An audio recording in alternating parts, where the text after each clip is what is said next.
Ruslar bir neçə həftə öncə Bakıdan bunu istədi, lakin Bayramov nöqtəni qoydu. İrəvanla Ankara arasında Araz çayı ilə bağlı şok razılaşma 99 il davam edəcək. Ruslan Eyyubovun Türkiyədə şirkətləri üzə çıxdı. Türkiyə əməliyyat keçirə bilər, nə Amerika Birləşmiş Ştatları, nə də Rusiya. Türkiyədə erməniləri sevindirən etiraz təklifi elə bir şəxs verdi ki, Xarici İşlər Naziri Ceyhun Bayramov dekabrın 26-sında keçirilən mətbuat konfransında Bakıda Rus evinin bağlanması məsələsindən danışıb. Nazirin sözlərinə görə məsələyə dair Moskva nümayəndələri ilə sonuncu təmas bir neçə həftə öncə olub. Ceyhun Bayramov ləğvetmə prosesinin tam başa çatdığını və Rus evi ilə bağlı yarımçıq heç bir məsələnin qalmadığını vurğulayıb. Maraqlıdır ki, Rusiya mətbuatında zaman-zaman Bakıda sözügedən mərkəzin yenidən açılacağına dair məlumatlar yayılır. Qlobal İnfoaza danışan siyasi şərhçi Elnur Ənvəroğlu deyib ki, əsas məsələ Azərbaycan tərəfinin Rus evinin bağlanması ilə bağlı bütün proseduru artıq tamamlaması və mövzunu rəsmi şəkildə bitirməsidir. Rusiya ilə bu barədə son təmaslar bir neçə həftə əvvəl olub və ləğvetmə prosesi başa çatıb. Yəni, bu tip mədəni və informasiya mərkəzləri adətən ölkələr arasında yumşaq güc əlaqəsi rolunu oynayır. Məsələn, dil, mədəniyyət və informasiya mübadiləsi vasitəsilə əlaqələri saxlamaq üçün istifadə olunur. Azərbaycanın mövqeyi isə belə strukturların yalnız qanun çərçivəsində və qarşılıqlı razılaşmalar əsasında fəaliyyət göstərməsidir. Xarici İşlər Nazirliyi başçısının fikirlərindən belə qənaətə gəlmək olar ki, Azərbaycan artıq bu konkret yumşaq güc mərkəzinin Bakıdakı fəaliyyətini arzu olunan hesab etmir. Bütün bunlara baxmayaraq Azərbaycan diplomatları balansı qorumağa çalışır. Yəni, rəsmi Bakı Moskva ilə münasibətləri tamamilə kəsmir. Ticarət, enerji, nəqliyyat və regional təhlükəsizlik kimi sahələrdə əlaqələr davam edir. Ümumiyyətlə, Rus evi kimi müəssisə və institutların fəaliyyətinin məhdudlaşdırılması münasibətləri kəsmək deyil, Rusiyanın yumşaq güc siyasətini neytrallaşdırmaq məqsədi daşıyır. Bu, Azərbaycana suveren və müstəqil dövlət olaraq diplomatik əlaqələrini genişləndirmək imkanı verir. Çünki Azərbaycan öz milli qanunlarını və suverenliyini müdafiə etdiyini göstərməklə yanaşı, digər diplomatik və iqtisadi əlaqələrdə də balans tapmağa çalışır. Biz bunu əlaqələrdə bir növ çətinlik əlamətləri də adlandıra bilərik. Lakin proseslər münasibətlərin tamamilə pozulduğunu göstərmir.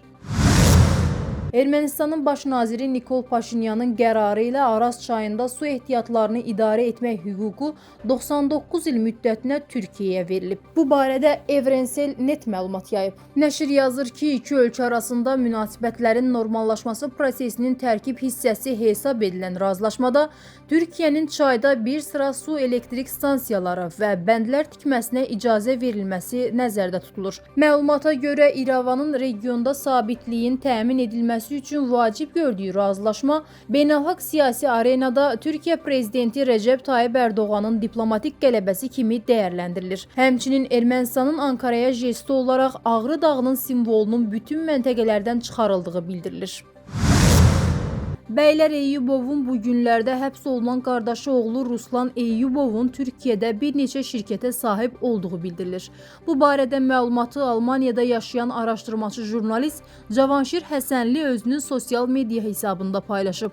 Onun sözlərinə görə Ruslan Eyyubov aşağıdakı şirkətlərin təsisçisi və ya ortağıdır. Nəbioğlu Qayrimenkul Turizm İnşaat Sanayi və Dış Ticarət Limited şirkəti, RAR Qrup Petrol Ürünləri Sanayi və Ticarət Anonim şirkəti, Negrup Petrol Kimyasal Ürünlər Sanayi və Ticarət Limited şirkəti.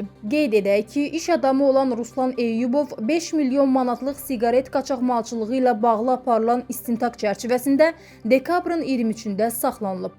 Ruslan Eyyubov Cinayət Məcəlləsinin 308.2 vəzifə səlahiyyətlərindən sui-istifadə, 206.4 xüsusilə külli miqdarda qaçaqmalçılıq, 194-cü yalançı sahibkarlıq, 213 1.2.2 213 1.2.3 aksiz markasıyla markalanmalı olan malları marka olmadan ve mecburi nişanlama ile nişanlanmalı olan malları nişanlamadan satma, satış məqsədi ilə saxlama, istehsal binasının hüdudlarından kənara çıxarma veya ithal etmə, malların nağd qaydada algı-satqısı təkrar törədildikdə maddələri ilə ittiham edilir. Məhkəmənin qərarı ilə onun barəsində 2 aylıq həbs qəti imkan tədbiri seçilib. Xatırladaq ki, bu günlərdə yerli mediada Ruslan Eyyubovun dəbdəbəli villası ilə bağlı xəbərlər yayıldı. Villanın 15 hektar olduğu bildirildi. Suriyada PKK terror təşkilatının qanadı olan SDG-yə qarşı hərbi əməliyyat keçirilə bilər. Bu barədə Türkiyənin Haber7.com saytı məlumat yayıb. Bildirilib ki, Suriyada 10 mart razılaşmasının həyata keçirilməsi üçün son tarix olan 31 dekabra az vaxt qalıb. 2025-ci il martın 10-unda imzalanan müqavilədə SDG-nin Rusiya ordusuna qoşulması, hava limanları, neft yataqları, İraq və Türkiyə ilə sərhəd keçid məntəqələri də daxil olmaqla bölgədəki bütün inzibati strukturların mərkəzi hökumətə verilməsi nəzərdə tutulurdu. SDG-yə bu müddəaları tamamlamaq üçün 31 dekabr 2025-ci ilə qədər vaxt verilmişdi. Ancaq müqavilə imzalanandan bəri Suriya Demokratik Qüvvələri heç bir addım atmayıb. 8 maddəli razılaşmanın heç bir bəndi yerinə yetirilməyib.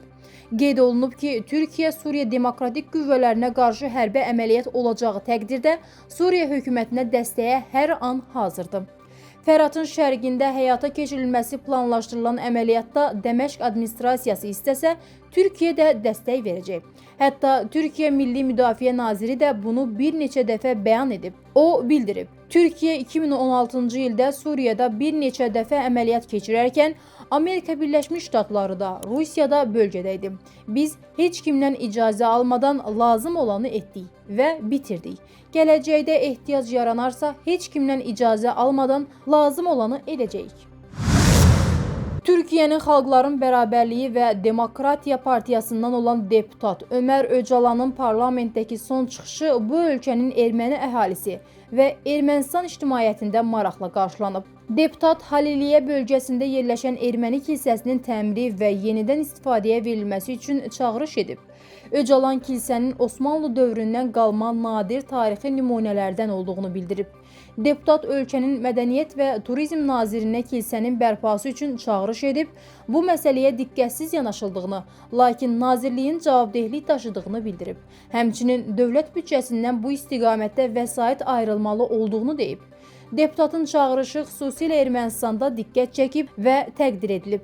Maraqlıdır ki, sözügedən kilsə ilə yanaşı Türkiyədəki digər erməni kilsələrinin də bərpası və yenidən istifadəyə verilməsi Ermənistan ictimaiyyəti, Türkiyə erməniləri və bu ölkənin müxalifətinin son zamanlar xüsusi diqqətindədir.